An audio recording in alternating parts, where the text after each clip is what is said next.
శాసనసభ సమావేశాలకు ముందు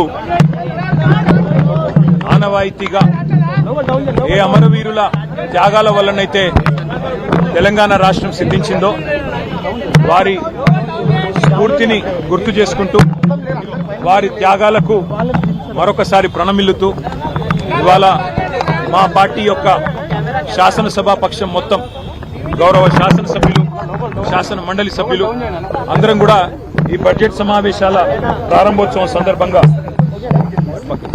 సమావేశం సందర్భంగా మరి ఇక్కడ తెలంగాణ అమరవీరులకు విద్యార్థి అమరవీరులకు నివాళులు అర్పించి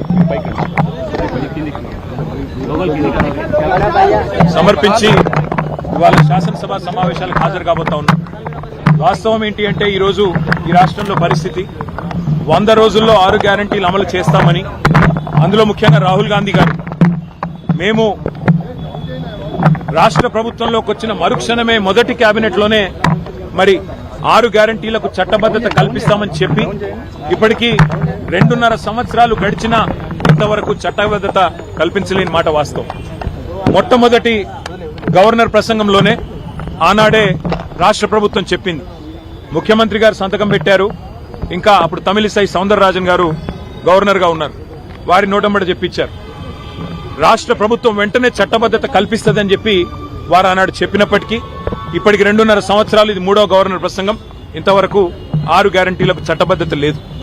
అట్లాగే విచిత్రమైన విషయం, ఇవాళ పంటలు నాట్లేసేటప్పుడు నిజానికి కేసీఆర్ గారి టైంలో రైతు బంధు పడేది. కానీ వాళ్ళ పంటలు కోతలకు వచ్చినా రైతు బంధు దిక్కులేదు. ఇంతవరకు రాష్ట్ర ప్రభుత్వం నుంచి ఒక స్పష్టత, ఒక సమాధానం లేదు.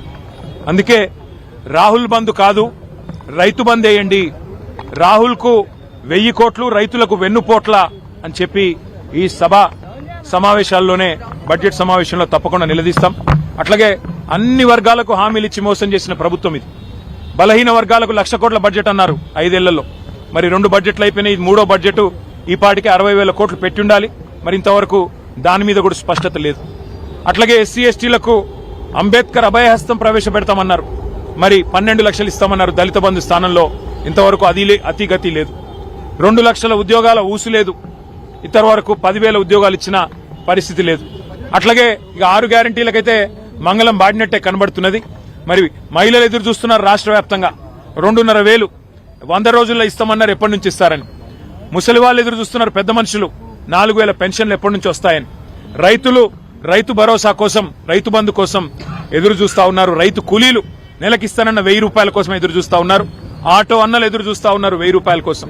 ఈ అన్ని విషయాల్లో ముఖ్యంగా తెలంగాణ విద్యార్థులు 10,000 కోట్లు ఫీజు రీయింబర్స్మెంట్ బకాయిలు ఏదైతే గవర్నమెంట్ చెల్లించాలో వాటి విషయంలో కూడా మొత్తం విద్యార్థులు, వారి తల్లిదండ్రులు ఎదురు చూస్తా ఉన్నారు. ఈ అన్ని విషయాల్లో జాబ్ క్యాలెండర్ అన్నారు. ఇంతవరకు ఆ క్యాలెండర్ లో మరి ఉత్త క్యాలెండర్ ఉంది తప్ప జాబ్లు అయితే కనబడతలేవు.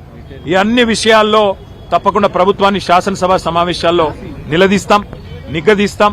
ఎక్కడ పోతున్నాయి డబ్బులని అడుగుతాం.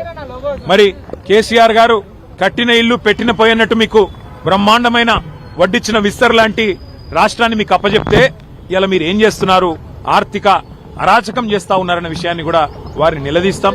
రిటైర్డ్ ఎంప్లాయీస్ కనీసం బెనిఫిట్స్ ఇవ్వలేని దుస్థితిలో ఈ రాష్ట్ర ప్రభుత్వం ఇవాళ రాష్ట్రం ఉన్నది అంటే దానికి కారణం ఖచ్చితంగా ఫైనాన్షియల్ మిస్మేనేజ్మెంట్. తెలంగాణను ఒక ఏటీఎం గా మార్చి ఏఐసీసీకి సమర్పించుకునే దాని మీద ఉన్న శ్రద్ధ ఈ రాష్ట్రంలోని పేదల మీద లేదు అనేది తప్పకుండా రాష్ట్రంలోని ప్రతి పేదవాడి తరపున ఈ ప్రభుత్వాన్ని నిగ్గదీస్తాం, నిలదీస్తాం. మరి ఈ శాసనసభలో, శాసన మండలిలో తప్పకుండా ప్రజల తరపున పోరాడతామని తెలియజేస్తూ థ్యాంక్ యూ.